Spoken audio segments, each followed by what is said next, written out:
Hi, and welcome to the Purpose Podcast, the show that helps you to discover your purpose and release equity within. My name is Andre Spence, the Purpose Coach, and I speak, I coach, and I run events. But life wasn't always so purposeful. Starting out my career on a reality show called Sweet 16, scouring through multiple different types of jobs within the creative and entertainment field, the fact is I always ended up feeling fear, frustration, and failure. But it was my mentors that helped me navigate and discover my purpose. It's my hope through these sit downs with my influential friends and industry leaders that this podcast will serve as your mentor and help you discover your purpose and release equity. We have Luke November, everybody. Clap, clap, clap, clap. Clap for yourself. There's nobody else inside here, sir. You need to clap. Okay, cool. So what I do with everybody, they write their own bios. I think Luke's, I'm not going to say what I think. Luke, I'm just going to read out Luke's bio. Is that okay? Yeah. Cool. So, Luke November is one of East London's most unique, promising, up-and-coming urban acts. Having taken the industry by storm, Luke November has been renowned for a unique sound with a positive message which sets him apart from the rest. Is that true, Luke? Yeah. Luke has performed at many festivals over the year and recently done an acoustic set for... Sofar Sounds. It says iconic.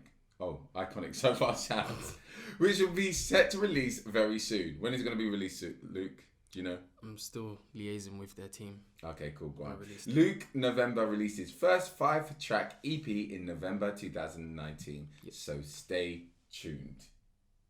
Give him a round of applause. All right, Luke. It's my job to unpack your story. Okay. And the reason why we're doing this is not to highlight you and to be like, oh, you've lived a good life or a bad life, but more, a lot of time people show the glory. So I know you've done stuff with Mayor of London and lots of different places, but I really like the story, and I really like that so that people can really take away principles, take away gems, so that they can help them to navigate through the terrain of life, which is not always so easy. Yeah. Cool. So Luke, when was you born? And don't embarrass me because Luke, I know you're young. You know what I mean. So let's go. When was you born? I was born on the 20th of November, 1997. Is that what you call November? Is that your real surname? No. Oh, so what's your actual name then? My real surname? Yeah. Doyley. Wow. That's a different one. Okay, so Luke November. Yep. So Luke, what I'm going to ask you to do is to literally to start from when you was born and just give us the progression. So we're going to go through like you was born, your parents, primary school, secondary school, sixth form, whatever, and to where you are now. Okay, so was born into family like my dad's side's Jamaican, my mum's side's Dominican. So just going through school, primary school, I was in love with Michael Jackson, Michael Jackson, Usher, Justin Timberlake. I used to be so scared of Michael Jackson. Really? I was scared of the man, especially when he turned white. I'm not going to lie. When he passed away, that's what I'm going to say. Nah, man, you can't do that. No, I'm not saying anything. I was upset when he passed away. You was upset? Yeah. I'm not going to say what I thought. I'm not. I'm just scared. I used to run away from him. Well, couldn't run away from him, but there was apparently when I was younger, my mum went to a wedding and there was a Michael Jackson impersonator and I ran away scared. And I used to have dreams that used to date my aunties. It was just so strange. Okay, cool. You love Michael Jackson? Yeah, so I grew up listening to... He was like the main one for me, Michael Jackson. Just like from the dancing to the songs to the music videos, even though I was scared of Thriller. Like same as me. That was, But then obviously I grew up listening to him. He was like my main person. I used to watch him on the TV from as young as I can remember. Just watching him on the TV, copying his dance moves. And that was like my first inspiration to even dance, because that's what I started off doing. Music wasn't even in my mind until about 3 years ago. So it was him, Usher, Justin Timberlake. Those are like the three main ones for me growing up. Justin Timberlake? Yeah. Who else? Usher. And Usher. Perfect. And then there was like bands like Blue that I used to listen to. Yeah. So just I was very into like dance and acting from a young age in primary school. I was always wanting to get involved in the plays, wanting to be the main character. One thing I used to do as well is that me and my friends, we used to create like dances in the playground, and at the end of the day we was able to share it back to our class. We used to do that quite a bit. What form of dance? No, like we used to form like what style of dance? Street dance, hip hop. Okay. Yeah, so I was self-taught, and my brother used to dance as well. So we used to dance at home in the mirror and do different moves. We used to watch like music videos from To Man in the Mirror. Man in the Song's Mirror. a bit slow. Okay. More like Caught Up by Usher, Like I Love You. Yeah. Like I Love You, Justin Timberlake. Yeah. Copying those kind of routines, Smooth Criminal. Yeah. And then just coming up with stuff like that. So yeah, I was involved in all that, and even when I left primary school in year 6, I choreographed, because obviously that was the same year Michael Jackson died. Like before my Leavers Assembly, he died I think a couple months before. So I choreographed like a tribute to him, because my teachers knew I'd loved him from young. So I was able to do a tribute to him as like the last thing in my school. So I got like a suit and the trilby hat, the shoes, and then I did that. And then moving into secondary school, again, I was still into dance. I met another boy who danced in my year. We used to perform. We created like a little duo as well. We auditioned for Got to Dance as well. I forgot about that. But it wasn't on TV. And then going into year 9, I kind of dropped dancing. I stopped. I don't know. I just kind of felt like it was just getting long. It wasn't really my passion. Acting started to overtake the dancing. So then I just had my mind fixated on acting, and then things like Youngers, Top Boy was out. I wanted to be in stuff like that, and I just envisioned myself going to Hollywood and just being a big Hollywood star. And I took drama for GCSE as well. And then I had my heart set on acting all through that time. And then I went into college. I did performing arts at BCE, which was DVA at the time when I started, and then it changed to BCE. Did a 2-year course there. You just acting there? Yeah. Just pure acting. Met lots of good people there. And then it's funny, like when I left college, everyone was going uni, everyone was going to acting school. But then I don't know, I just kind of felt like I should have gone into this internship that was with my church in the youth department. So then I was just like, do you know what? I'm going to do this for a year. Then after that year's done, I'm going to go into acting. But I genuinely felt I had everything set to pursue acting, to pursue the creative arts, but then something was just telling me, yo, just do this internship for a year, clear your head, make sure things are in place for afterwards you can go off and do what you need to do with acting. So I was just like, all right, cool. So then I did the internship for a year, and then in that year, obviously it's with my church. They do sort of development on your walk with God, your own personal development and stuff like that. And then obviously it's youth work, so we was youth leaders in our youth group. We'd go into schools and we'd do like workshops in the borough. And over that year, I was just learning a lot about myself, uncovering a lot of buried issues as well. And then I just heard God's voice. It was I'd done the internship in September. And when it got to the new year in January, which would have been January 2017, I felt God's voice, and literally the way things were set out in my life, the way doors were opening, it was just channeling me towards the music industry, which for me was confusing, because from young it's always been dance and acting. So now I'm how old was I then? About maybe 19, and it's just like music. So I was confused. So I was I was just like, God, are you sure you're telling me to do this? But then there was just so much confirmation that there was no questioning about it. So then I went into music in 2017, and I released a song that I made, but it was just for banter. It's called Uber, and I was just playing around with like sounds and the beat. I released that, and then I was gonna carry on. Like I went studio, wrote a bunch of songs, recorded them, and I said to myself, all right, cool, it's not wise for me to just start releasing now. So what I did is after that release in 2017, I just took the whole year to learn as much as I could, find beats, write songs, experiment with my sound, go to events, meet different people. And I said to myself, right, cool, in 2018 is when I'm gonna properly start just banging out this music. So I started doing that in 2018. So in 2018 started releasing, and then what are we, 2020 now? Yeah. So when did I release that song? In 2018, in October 2018, I released my song that's currently my best song that's doing well so far. It's got the most views. It's on my channel as well. It's got the most views out of all my songs, even the ones that are on like bigger platforms like Graham Daily and stuff, and even the streams as well is the most. So after that song, I really, there was a shift. What's the song? Call Me Bad. Okay. and there was a shift in just my positioning. So in terms of after that song, my manager, who's currently managing me now, he got in contact with me.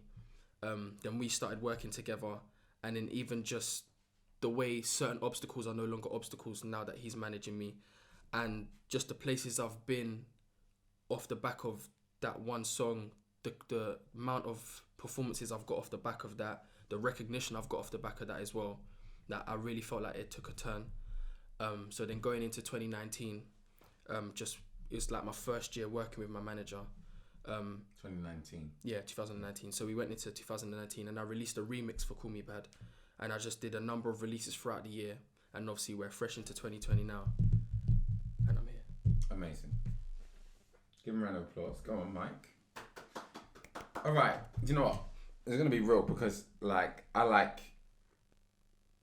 that's good. I think what you've given us is a summary of how you've become the musician that you are today. Yeah. Right? To me, it speaks more about, the things that you do rather than who are you. Who's Luke November? Okay, you want to know? Who's Luke? Okay. Who are you? Me. Who am I?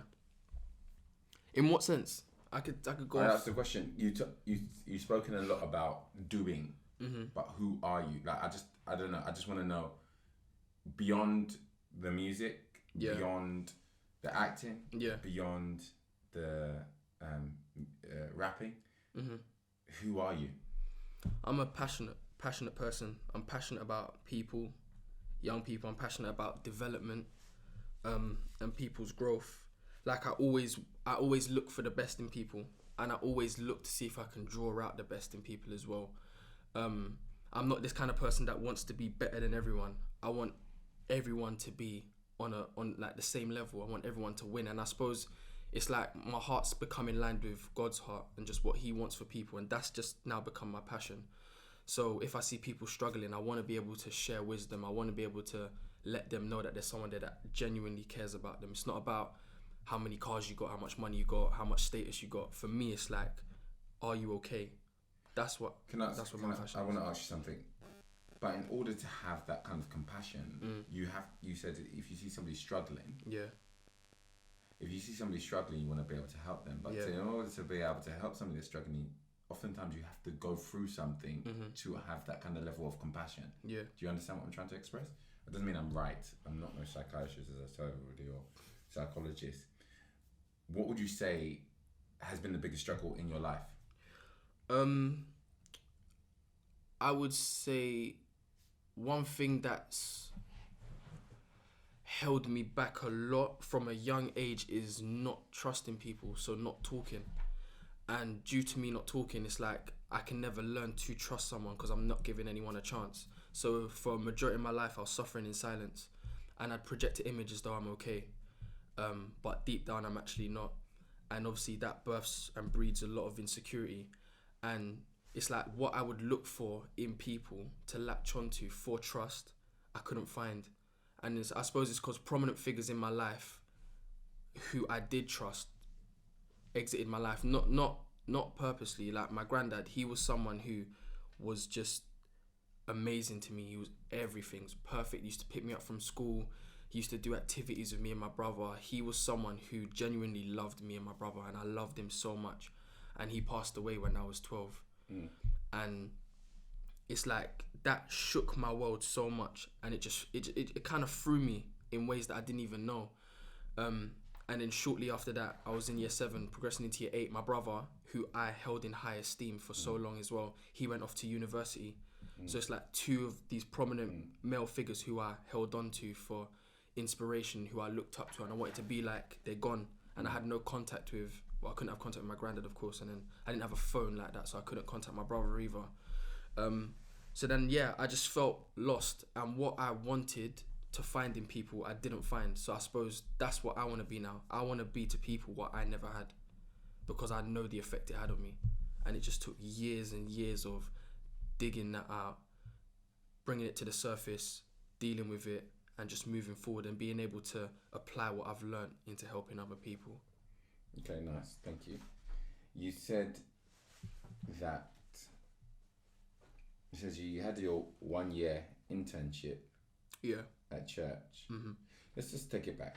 Cool. So I know this is, you don't really kind of expect this in such interviews, right? You kind of expect, it's majority of times people are just going to ask you just about your career, etc. And I know that you're doing very well, and the reason why I've got you on here is, and the reason why I invite you to the events. How do you find the events, by the way? They're sick. Very powerful.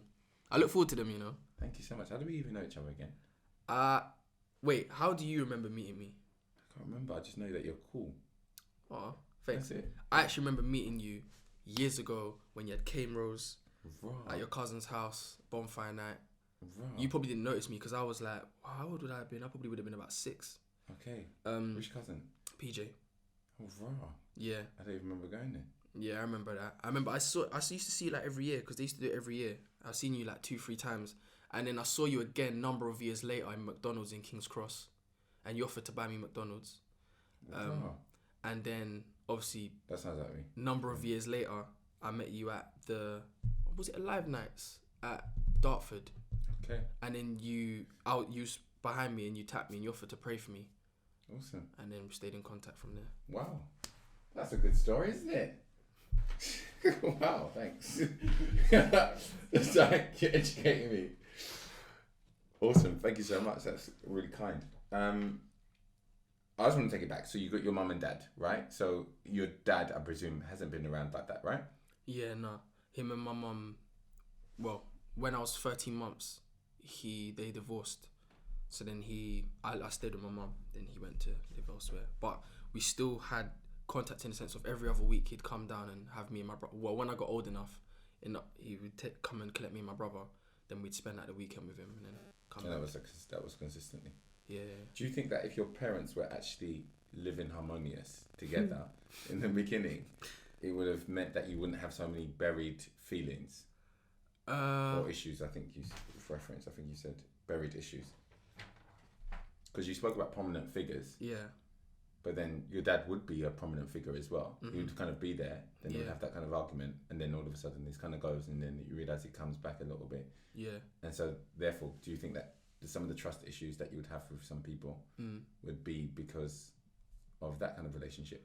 Yeah, like I feel like probably, like, not even probably, like not having a dad, even it's come out more so in my older years, just in terms of becoming a man.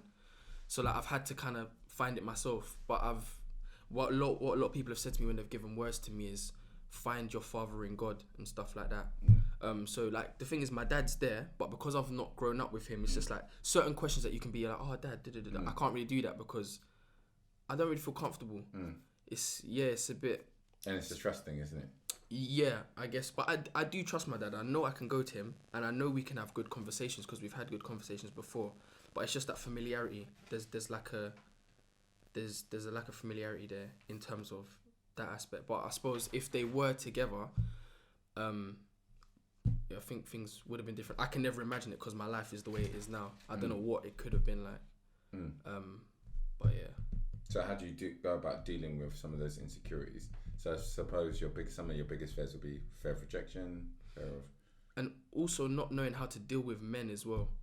Like that's one thing I find, because I feel like with a lot of guys that grow up without dads, they either overcompensate or they're extremely shy and nervous when it comes to on two ends of the section, isn't it? It's like two ends of the spectrum. Yeah. So you're either out there or you're gonna be within yourself. Yeah, and there's no balance. So for me, I've literally done both. So more so in my young years, 17, 18, if I'd get in a confrontation with a man, my natural reaction is I need to fight. And then it will get aggressive and stuff like that. But then a couple years later, my thing's more taken aback by it. So not that men can walk over me. Now it's different. I feel like I'm definitely found my feet and I'm just solidifying myself. But I say a year or two ago, my main thing was like I'll just let a lot of things slide. I won't say anything. I won't challenge anything. And it's because I didn't know how. So yeah, there's those kind of issues, and also just feelings of envy as well, when my friends would be like, oh, my dad's taking me here, my dad's doing this, my dad taught me how to drive, my dad did it, and it's just like I can't do that. Or Even things like that, it's kind of stereotypically dads will want to do that mums won't want to do. So it's like I can't do that with my mum because my mum's not into that stuff, which is fair enough. She doesn't want to, but yeah. Just that football, for example. Football. I was rubbish at football. I was rubbish, but I told you I was rubbish earlier. Come on. But when I was in year 6, he still was the head of this little team thing with my friends and made me think that I could play. I'm not gonna lie, I was a wicked defender though, because I just kicked the ball. I don't know what the heck I was doing. I was running all over the gaff. So, who are your mentors now? My mentors now. So, one mentor who I hold in high esteem is a man called Michael Dua. He was my. You say Michael Dapper? No, I don't know him. He's funny though. But yeah, Michael Dua. He's been in my life for a number of years. Just the way he thinks, the way he is as a Christian, he's very organic, which is what I like. He really takes from the heart of God, rather than, because obviously if you look back, like if you look at like religion, it's very sort of man-made, structural and stuff like that, and it's sometimes you can't, like God's always changing, like not change God's himself, but in terms of just the way the world moves, regardless of how much the world changed, God stays the same, but he's still relevant and he is still tangible. Like you can still, let me think of a way to articulate this. The world changes, God doesn't, but he still manages to be able to have impact, if that makes sense. So if you look at rules, okay, let's put it like this. The way school worked 100 years ago, if you put those rules into schools now, it won't work because the generations have changed, the way people think changed, the way society's influenced people has changed. You can't do that. However, God will stay the same, but the impact he can still get in there. He can still work in people regardless. God doesn't have to change the way he is or whatever. And I was relating that to Michael. And the things with Michael, I was talking that to religion. So he doesn't go by religion because I feel like religion holds people back. And I feel like when in times like now, for example, the way we did church 100 years ago isn't going to be effective now. So you have to adapt the way you do church to fit the climate. And he's a visionary. He's about moving forward. He's about reaching new people. He's about doing that. And that's what I love. And I'm like, life's too short for me to waste time. I need to do what God needs me to do, regardless of what the judgment. So what does God want you to do? So God wants me to just impact the hearts of people in general. But in this season specifically, young people. But I'm going to impact the creative industry as a whole through acting, dance, music. So you're still hoping and still expecting to be doing the other things. 100%. And I want to use the platform I'm on to not only reach people, but to reach the people behind the scenes. So what I mean by that is to reach directors, to reach other artists. Because it's like, cool, this is an artist. And this microphone's the artist. It's a podcast, I can't see. They can on YouTube. Okay, so this microphone is the artist. Yeah. And the sound waves are the people. Now I could be going there trying to change the frequency of the sound wave, but if I go to the microphone directly, that's where the change is going to be most effective. So that's what I want to be doing. Not only just working on the people, but working on the sort of projector that the people receive, what they receive it from. That's good.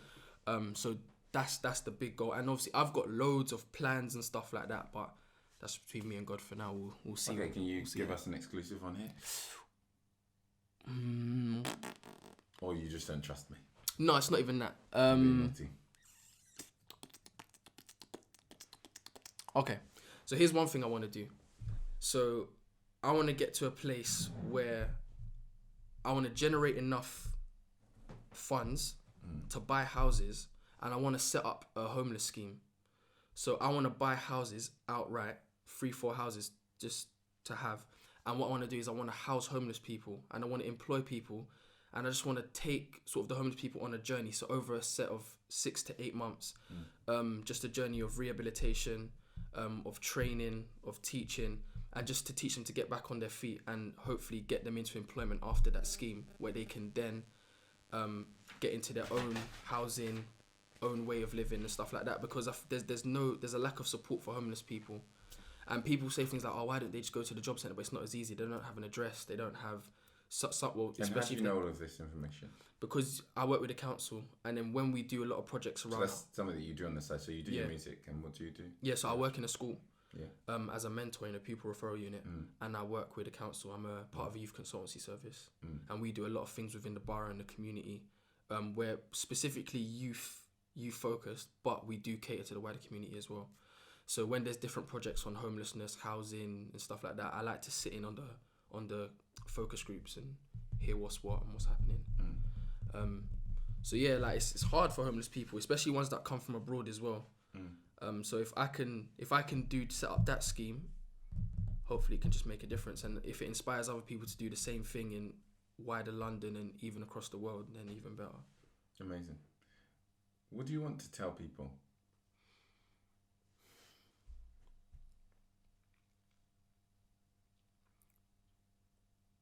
As a whole, I want to tell people that God's real, and that what we have envisioned for our life, or what we have envisioned as success, God just wants to take that to the next level. And the reason why I'm so passionate about God isn't just because I'm a Christian and I have to. It's not even about that. Like, I'm someone who makes decisions based on like having enough assurity. I think it goes back to the trust thing. I want to be sure about this thing. So when it came to making the decision with God, it wasn't just something I took lightly or I got gassed one moment. It was ages of pondering, because I grew up going to church. I left and I came back. So my ultimate thing is that what God's done in my life, the way he's changed my mind to think, the way he's allowed me to just process situations, how aware he's made me of just the world and what I've learned, it's needed. It's not even just I want to know more. It's needed. Like this is what's, like, a lot of people talk about heaven. One, if that's the main focus, that's gonna get you there. But for me, it's just wisdom. It's just I'm in love with God's heart. Like, I'm just in love with his heart, and I want to see his will done. That's what I want, and I want to spread that. And if people are able to fall in love with God and just see it the way I see it, or even deeper. Will? His will is for people. He wants to spend eternity with us. He wants reconciliation with us, because obviously after the world fell, there was almost that break. Okay. So he wants to sort of bridge that through Jesus. Okay. He wants people to spend eternity with him, and that's what I want for people, because just from what he's done in my life alone, with my life on earth, is just crazy. And I love it. Not even just in terms of success. Success is second, like, for what he's just done in my heart, and just the way I am. But even just knowing that there's more. So when I die, I'm going to spend eternity with him in his presence. Like, it's mad. I want people to be as excited as me, even more excited. Awesome. And last question, where do you see yourself by the time you're 30? Whoa, 30? Don't say wow, that's me. Thank you. Huh? No, I didn't mean like that. I mean like raw. Yeah. I'm rolling my eyes. No, 30, wisdom. Where do I see myself when I'm 30? Married. Maybe 1 or 2 kids. I see myself traveling the world, touring. I see myself putting on workshops.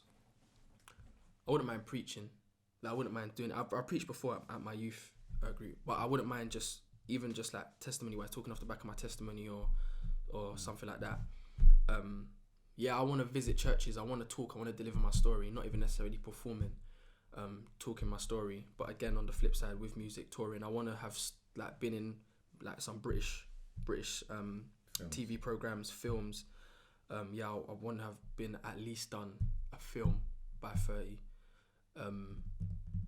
I want to. Actually, speaking faith. No. Let me not that. No. Okay. He's having this whole conversation with himself. Yeah.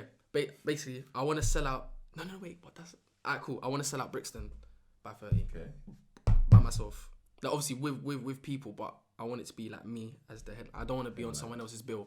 I want to be the headliner. I want to sell out Brixton. Well, you've heard it here first. I'm sure this podcast will still be online. for people to be able to hear one of your got first to. interviews. Can we give a round of applause to Luke? Louder. Thank you very much, Luke. It's been a pleasure and it's been an honour to have you today. Guys, if you've liked and enjoyed this podcast, all I'm asking you to do is go on iTunes and make sure you give us a 5-star review. Also, what's your @, sir? What's your @? On Instagram, it's Luke November. Twitter is Luke November 97. My Snapchat is Luke November. Luke November. This podcast on Instagram is The Purpose Podcast _ and on Twitter it's Purpose Podcast _ you can find me. My name's @Andre Spence, and we've got Man Like Mike in the building as well. We should talk about him as well. It's _ Man Like Mike. Oi. Yeah. And yeah, we have a Patreon account as well. So if you want to head over to Patreon website and type in The Purpose Podcast, I'm sure we will pop up. We would. These microphones are not free. Never is this venue. So we appreciate any type of support. Guys, one more round of applause for the audience listening. Thank you.